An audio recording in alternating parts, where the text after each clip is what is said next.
For those interactive companies that are looking at gambling, what kind of legal risks and costs are associated with that? Well, that's a bit of a hornet's nest, isn't it? That's one of the reasons why we're all here, because there's so much uncertainty associated with it.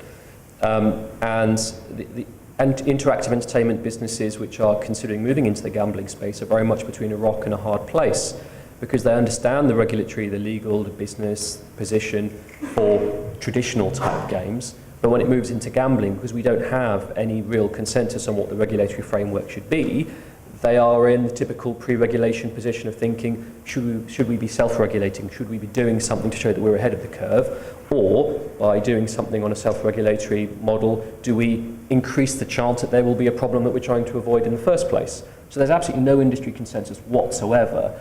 If you have a gambling business with no marginal cost, and you are able to manipulate the way in which the game is played in order to maximise revenue, and the consumer is, I can't imagine what the disclosure could possibly be that could explain to the consumer what is happening.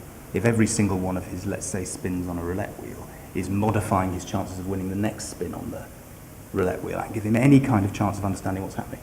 So that's why you don't do that in casinos. You measure the wheels, you hope they play fairly, and you always have 37 numbers on the wheel. So it seems to me there's only one body appropriate for regulating and measuring the performance of gambling games, and that's the Gambling Commission. We have to be very clear about why we're talking about the extension of that regulation. It's very easy for governments now to legislate, and it's very easy for them to repent at leisure afterwards.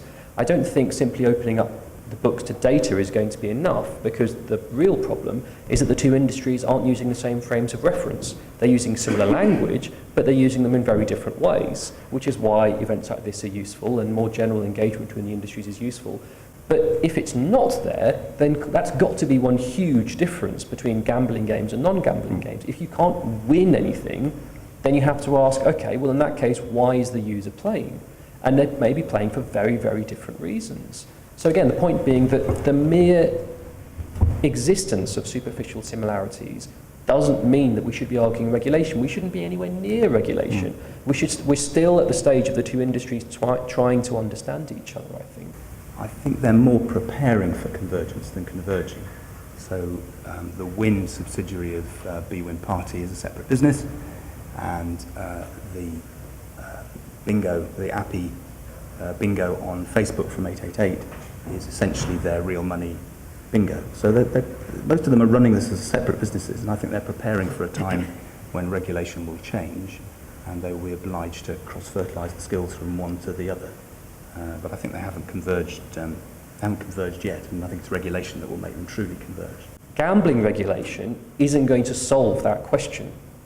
It's a much wider question for governments. So I would recommend for anyone that's got an interest in this area, they look at what the UK government's proposals are regarding consumer rights reform. They look at what the European Union's rights are. The European Union has a very ambitious agenda to create a very strong digital consumer protection system. And personally, I think that's going to yield much more positive results than trying to achieve the protection of perceived evils through gambling regulation. I don't think that's the best tool for the job.